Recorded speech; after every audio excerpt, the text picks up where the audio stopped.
Hey guys, welcome to the Massive Iron Channel. I'm Steve Shaw. In this video, we're going to talk about CrossFit and what we can learn about training longevity from the activity. Before I get into this topic, if you have any questions or comments, check out the link below.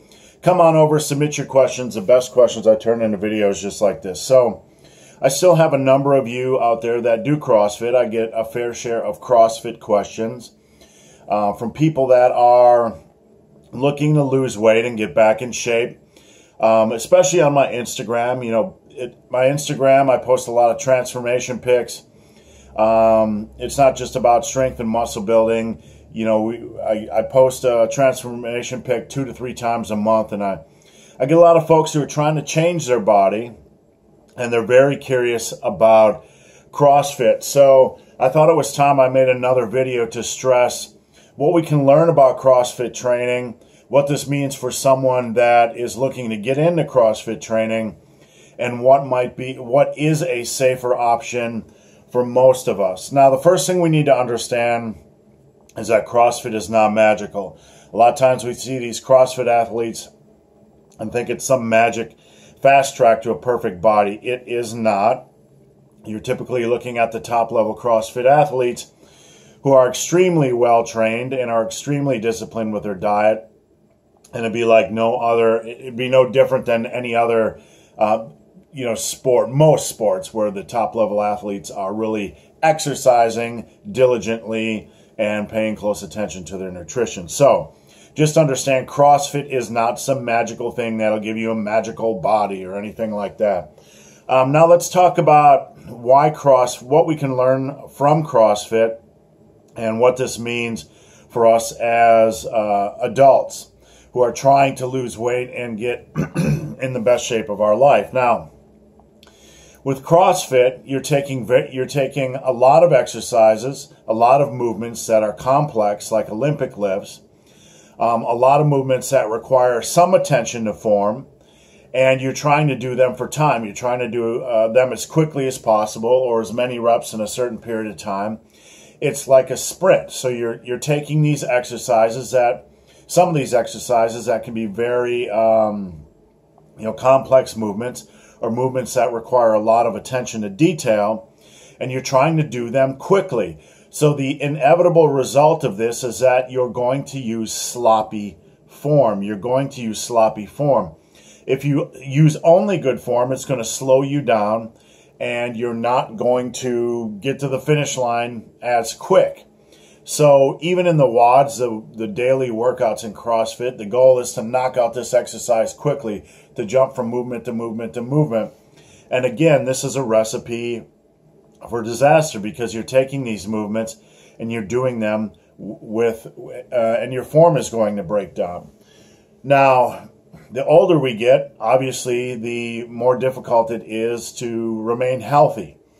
And if you take somebody over 35 who's trying to lose weight and get back in shape, and you put them in CrossFit and they start beating the heck out of their body like this and pushing themselves to the point where form is likely to break down, it's simply a recipe for injury.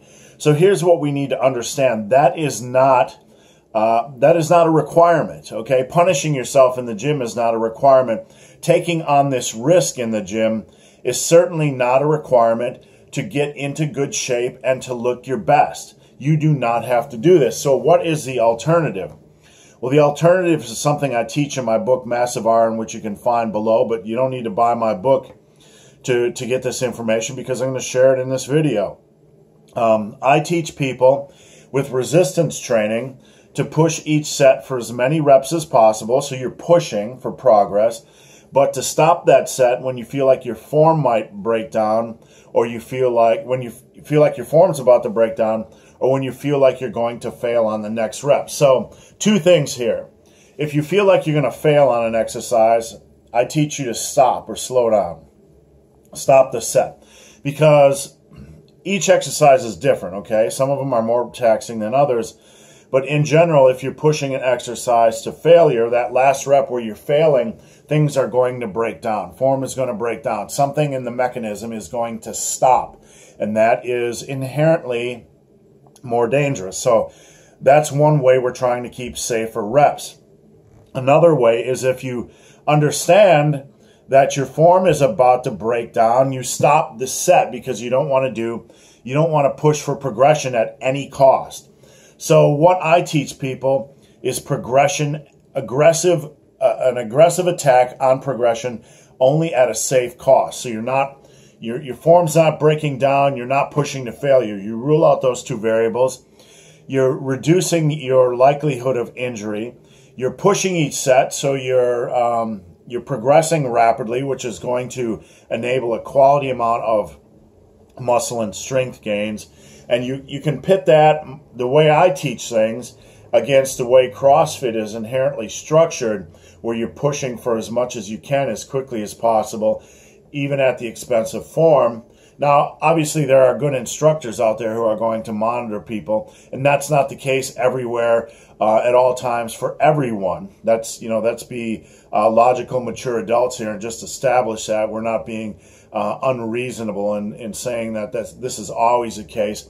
But if you look at both systems, if you look at both mentalities, safe progression, not training to failure, not pushing reps when your form is going to break down, versus the other option, something like CrossFit, where there's inherently an increase in the likelihood of injury because you're pushing things for time and form is likely to break down. So if you do CrossFit, you have to do it with that understanding in mind, that if you're going to attack CrossFit, make sure you keep your form locked in and don't push for reps at the expense of form, especially when you're doing a technical lift.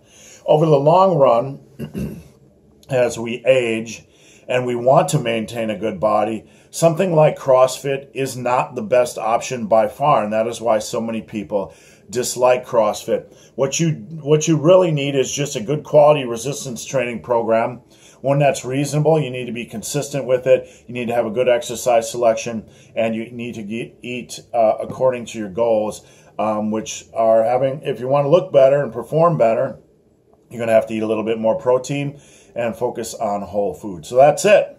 That's what we can learn from CrossFit. Is it right for you? Well, in my opinion, no. The best option is just a resistance training program where you're not trying to punish your body. So guys, hope this video has been of some help. If you have any questions or comments, check out the link below. If you made it this far in this video and have yet to subscribe to my channel, please do. I'd appreciate the support. So guys, as always, thanks for watching. Have a great day.